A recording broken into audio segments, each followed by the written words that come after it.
We begin with Mr. Edwards. Thank you.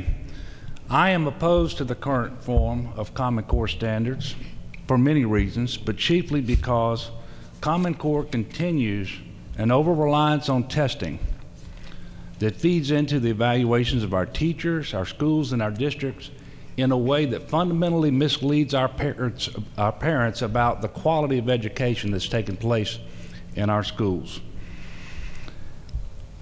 We can have high standards in Louisiana without Common Core. We all know that. And so when people say if you're against Common Core, you're against high standards, that is just fundamentally wrong. And not until we develop Louisiana standards should we even begin to worry about the assessment that we will use to measure performance. And on this issue, I have never flip-flopped. I did my homework up front. I didn't wait to see the light or the polling data, whichever came first.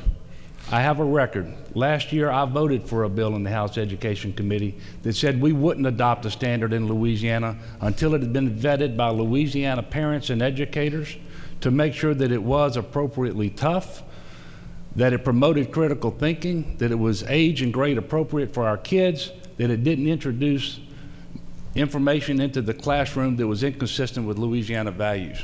That's my record. It hasn't changed. That's my position today. Now, everybody should remember we wouldn't have Common Core in Louisiana today had Governor Jindal not signed on to it in 2010. Now, with respect to assessments, you know, we test our kids too much in this state already.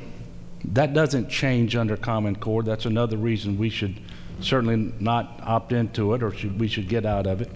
But not only do we teach our kids or test our kids too much, we teach them to the test.